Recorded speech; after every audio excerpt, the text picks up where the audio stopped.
नमस्कार and welcome back to my channel. So हा आहे डे 2 आणि यात थोडं डे 1चं पण संध्याकाळी आम्ही जिथे फिरायला गेलो होतो ते पण थोडं आहे. आणि अजून यात आमच्यासोबत जो स्कॅम झाला हेही मी एक्सप्लेन करणार आहे, काय स्कॅम झाला, जेणेकरून तुम्ही अशा कुठल्या स्कॅममध्ये फसणार नाही. सो संध्याकाळी सॅटर्डेला फिरून झाल्यानंतर आम्ही परत गेलो होतो माथेरान शॉपिंग सेंटर एक्सप्लोअर करण्यासाठी. तिथे खूप सारे कलेक्शन होते, लाईक क्रॉक्स होते, जुतीज होत्या, पर्स होते, हँडबॅग्स होते. हँडबॅग्स आणि क्रॉक्स याचं सगळ्यात जास्त कलेक्शन तिथे होतं. तिथे एक छोटंसं मंदिर पण होतं. त्यानंतर आम्हाला लागली होती जोराची भूक नेहमीप्रमाणे. सो आम्ही खाल्ले फिंगर चिप्स आणि त्यानंतर आम्ही खाल्ल्या मोमोज. त्याचा आम्ही फोटो. फिंगर चिप्स छान होते, मोमोज ओके ओके होते. त्यानंतर आम्ही ट्राय केली स्टीम कॉर्न भेळ, ती एक नंबर होती. आणि त्यानंतर आम्ही जस्ट असंच फेरफटका मारला मार्केटचा, काय काय आहे काय काय नाही. तिथे खूप सारे गेम झोन होते, इनडोअर आउटडोअर, आणि खूप छान असं वातावरणही होतं. तुम्ही बघू शकता, व्हिडिओमध्ये एकदम क्लिअर दिसतं आहे, छान असं धुकं. त्यानंतर नेक्स्ट डे आम्ही रेडी होऊन परत निघालो मार्केटमध्ये आणि आम्हाला करायचा होता नाश्ता. सो आम्ही परत सर्च करत होतो खाण्याची प्लेस. तुम्ही म्हणणार की खाण्यासाठीच फिरताय. आमच्यासाठी सगळ्यात मेन गोष्ट म्हणजे खाणं आहे. आम्ही फूड एक्सप्लोअर करायला आम्हाला दोघांना खूप आवडतं. तुम्ही बघू शकता की सकाळी पहाटेच किती लोकांची गर्दी आहे. हे सर्व रिटर्न जाणारे लोक आहे जे सॅटर्डेला आले होते आणि रात्री स्टे करून त्यांना संडेला जायचं होतं रिटर्न.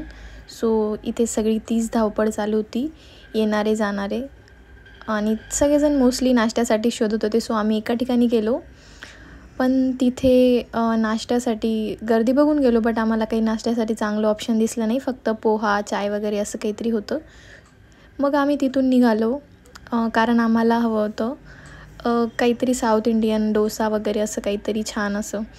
त्यानंतर आम्हाला एक छान असं हॉटेल दिसलं आणि तिथे आम्हाला छान डोसा दिसला. इडली ओके ओके होती आणि चहा एक नंबर होती. विश्वास नाही होते तर एक्सप्रेशन बघून घ्या. चला मग आपण निघालो आहे आता परत थोडं मार्केटमध्ये फिरण्यासाठी. जस्ट आम्हाला असंच थोडं फिरायचं होतं. मग त्याच्यानंतर बघा, इकडे सगळे बॅग्सचे दुकान आहे, इकडे क्रॉक्सचे शॉप्स आहेत. हे सगळे लोक सकाळ झाली की आपले शॉप्स लावतात आणि आपला व्यवसाय सुरू करतात. सकाळी बसल्यापासून ते रात्री जवळपास 10 ते 11 वाजेपर्यंत असतं इथे सर्व काही.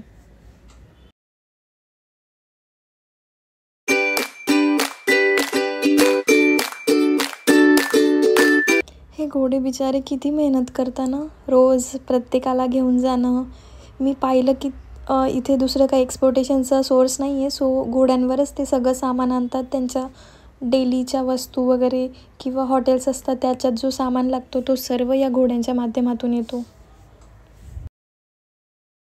जर तुम्ही कधी असं कुठले फिरायला गेले तर तिथे 2-3 गोष्टी खूप इम्पॉर्टंट असतात. ते म्हणजे गरम पाणी, कारण पावसाळा असेल तर गरम पाणी तर मस्ट असतंच. त्याच्यानंतर वायफाय, कारण अशा ठिकाणी मोस्टली रेंज नसते. माथेरानमध्ये मला नेटवर्कच नव्हतं जिओला. आयडियाला नेटवर्क होतं. डिपेंड करतं, पण तिकडे नेटवर्कचा खूप इश्यू आहे. पूर्ण डाऊन असतं नेटवर्क.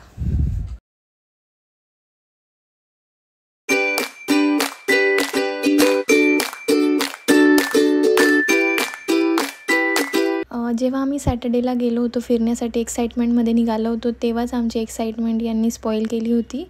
आम्हाला 1-2 शीट्स दिल्या त्यांनी आणि सांगितलं की जस्ट ओपन करा याच्यात काहीतरी आहे. आणि यांना निघालं बॅड लक आणि मला निघालं कॉंग्रॅच्युलेशन्स. आणि त्याच्यात होते gifts, camera, watch, 3-4 days stay त्यांच्याकडून फ्रीमध्ये, वॉच, टॅब वगैरे असं. आणि जे काही आपल्याला ते कधीच खरामध्ये देत नाही हे आम्हाला माहीत होतं. बट ते लोक एवढं कन्व्हिन्स करतात की चला तुम्ही बसा तरी ऐका, कपलसाठी गेम्स आहे, तुम्हाला बोर नाही होणार वगैरे वगैरे, जस्ट बघा म्हणे आमची कंपनी काय आहे वगैरे वगैरे. आणि तिथे गेल्यानंतर त्यांनी आम्हाला आधी ते आम्हाला बोलले की पैसे नाही लागणार, विदाऊट पैसे आहे हे सगळं काही. पण शेवटी ॲट द एंड त्यांची स्कीमच असते. ते फिरण्याचं काहीतरी पॅकेज देतात 92,000 आणि तुम्हाला जस्ट यस ऑर नो म्हणायचं असतं. तर खूप सारे लोक इथे यस म्हणून पैसे पण पे करून येतात.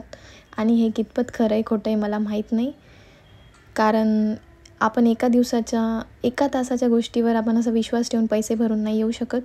सो तुम्ही थोडं सांभाळून राहा. दुसऱ्या दिवशी पण त्यांनी असंच एका कपलला पकडलं, पण ते लोक यात फसले नाही, ते रिटर्न गेले. सो ही चांगली गोष्ट आहे. तुम्ही पण जर कधी गेले तर अशा इथे टाईम वेस्ट नका करू. आणि जर ही लीगल कंपनी असेल तर त्याचा ऑनलाईन रिसर्च करा आणि तुमच्या रिस्कवर तुम्ही हे करू शकता. बाकी आम्हाला जे गिफ्ट भेटलं होतं त्याचा आम्ही मेल केला, ज्याला आम्हाला काहीच रिप्लाय आला नाही आहे. त्यावरून कळतं की ही कंपनी किती फेक आहे. लोक एवढ्या दूर फिरण्यासाठी आलेले असतात, त्यात तुम्ही त्यांचा 1 तास वेस्ट करतात. खूप आमचा मूड स्पॉईल झाला होता आणि खूप आम्हाला इरिटेट होत होतं लिटरली की 1 तास गेला आमचा. बट होपफुली आम्ही रात्री स्टे केला होता. सो दुसऱ्या दिवशी पण आमच्याकडे थोडं फिरण्याचं ऑप्शन होतं, नाहीतर मग आमचा तर पूर्ण ट्रिप स्पॉईल झाली असती. तुम्ही जर कधी गेले तर अशा फ्रॉडपासून सावध राहा. आणि गेले पण तर कधी असं डायरेक्ट पैसे भरून येऊ नका, जोपर्यंत तुम्ही पूर्ण व्हेरीफाय करत नाही कुठली कंपनी काय आहे. जर तुम्हाला पूर्ण शुअरिटी असेल तरच अशा कुठल्या याच्यात पैसे भरा, अन्यथा असली रिस्क घेऊ नका. सांभाळून राहा. सकाळी नाश्ता वगैरे करून आम्ही गेलो होतो तिथल्याच फेमस चिक्की शॉपमध्ये. तिथे खूप सारे चॉकलेट्स होते, खूप सारे ज्यूस होते, चिक्कीचे मल्टिपल टाईप्स होते. तुम्ही कस्टमाइज पण करू शकता. आणि त्यांचं मिक्स असं चिक्कीचं पॅक पण होतं. चॉकलेट्स होते, खूप छान छान जेली चॉकलेट्स. खूप सुंदर सुंदर व्हरायटी होती. ड्रायफ्रूट्स होते. नको त्या सगळ्या गोष्टी होत्या ज्या लहान मुलांना आणि मोठ्या मुलांना सगळ्यांना आवडतात.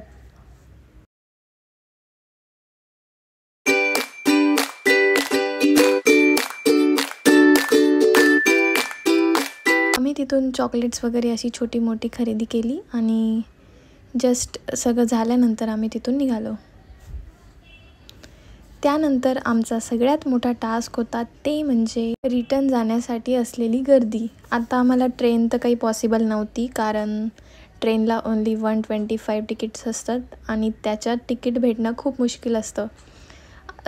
त्यानंतर मग आमच्याकडे एकच ऑप्शन होतं, ते म्हणजे ऑटो. आणि ऑटोची लाईन तुम्ही बघू शकता. या लाईनीत आम्हाला कमीत कमी 1 ते 2 तास आरामात लागणार आहे. नवऱ्याने खूप सांगितलं की आपण पायी जाऊ, पण मला पायी चालायची बिलकुल इच्छा नव्हती. त्यामुळे मी हट्ट करून लाईनमध्येच थांबली.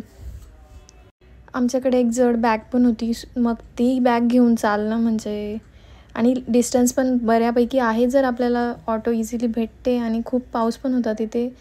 आणि मेन म्हणजे मी एक्स्ट्रा फुटवेअर कॅरी नव्हतं केलं, फक्त शूजच कॅरी केले होते, ज्यामुळे माझ्या पायांना खूप त्रास होत होता.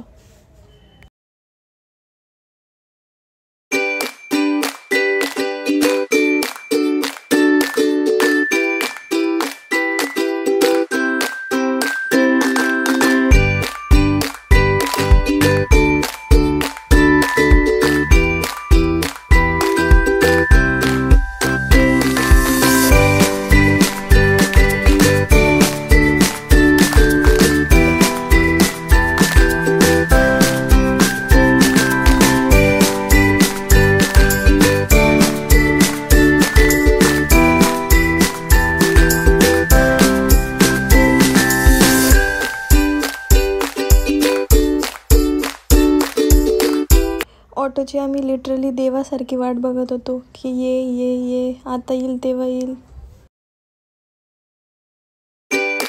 ऑटोचं मॅनेजमेंट एकदम छान होतं. तिथे 2 लोक बसलेले असतात. ते लोक ज्याचा नंबर आहे त्यालाच जाऊ देतात, असं मध्येच कोणालाही जाऊ देत नाही. जर स्थानिक लोक असतील तर त्यांना वेगळं थोडं सुविधा असतात. खूप वेळ वाट बघितल्यानंतर ऑटो येत होत्या, कारण तिथे खूप साऱ्या ऑटोज खराब झाल्या होत्या, पंक्चर झाल्या होत्या. काही लोक जेवण्यासाठी घरी जात होते. असे काही प्रॉब्लेम्स फेस करून आम्ही फायनली 2 तासानंतर ऑटो भेटली आणि आम्ही रिटर्न आलो. रिटर्न जाताना होता भयानक ट्रॅफिक, कारण होता संडे. येणारे जाणारे अशी खूप सारी गर्दी होती. बायकर्स होते, कार्समध्ये होते लोक, असे जो तो आपल्या व्हेकलने आलेलं होतं. आणि वातावरण होतं 1 नंबर.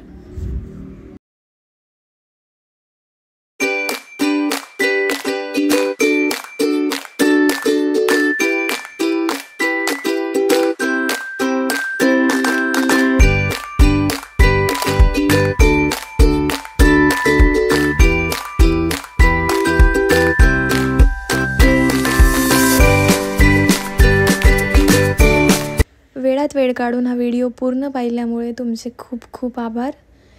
जर हा व्हिडिओ आवडला असेल तर लाईक, शेअर आणि कमेंट करायला विसरू नका. धन्यवाद.